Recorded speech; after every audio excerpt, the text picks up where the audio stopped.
All right, welcome to week 13. This week we're dealing with political participation and group politics. This is a chapter about the role that intermediary groups like interest groups play in the formulation and conduct of foreign policy. And we don't oftentimes think of interest groups as having much of a foreign policy bent, but in fact, there is an important subset of them that really do. And of course, a lot of them are, for example, the Israeli lobby. Indian nationalist groups are increasingly exerting a lot more influence over our politics. There are a variety of groups that have a primarily foreign policy interest, primarily because their economic interests are aligned there.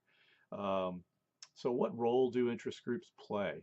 In foreign policies? Again, these tend to be folks um, that have skin in the game, if you will, in terms of how foreign policy is formulated and conducted.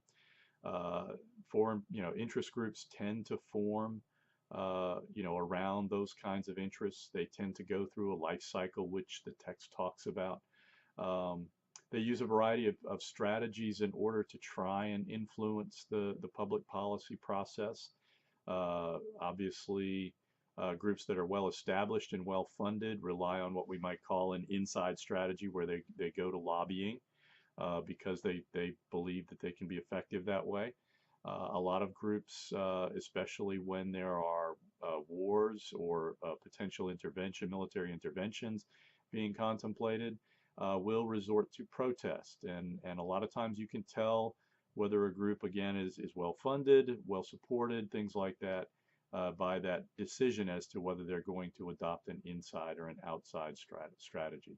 Um, the Cold War obviously had a significant impact on the formation of interest groups in the Cold War. You had a variety of groups that formed, advocating, the Council on Foreign Affairs and things like that.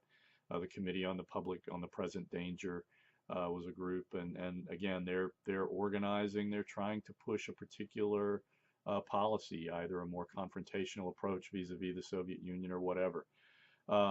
You get the rise of the military industrial complex in this period. And of course, industries that are in the business that get more than 80% of their profits from, building, from contracts for building weapon systems. Those folks tend to have a tremendous amount of influence. And in fact, when we typically talk about the idea of an iron triangle, we're often talking about the military contracting process because companies like Grumman and Boeing, again, they are really interested in how those kinds of contracts get distributed. And they can do a lot to influence members of Congress. If you walk into a congressperson's office and say, hey, I represent, somebody that's got a contract up, and if we get that contract, we'll be needing to, build a factory with, 5,000 really good paying jobs. And we'll think about, and we'll probably put that factory in your district if we do that. That's sort of the way things work. Um, Interest group politics really began to change significantly after Vietnam. Again, reflecting sort of the increasingly polarized nature of our politics. You got, kind of a schism where within the foreign policy interest group community, where interest groups increasingly began, betraying evidence of either a clear ideological or something like that kind of bent in their policies. Um, Another thing that's important to keep in mind is that interest groups have gotten bigger. There are more of them, and to some extent there are more really large interest groups.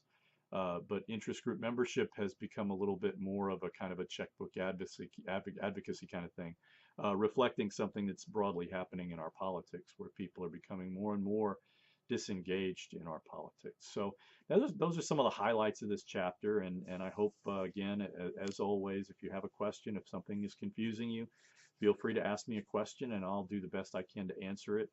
Email me. You can also come by my office. That's always an option.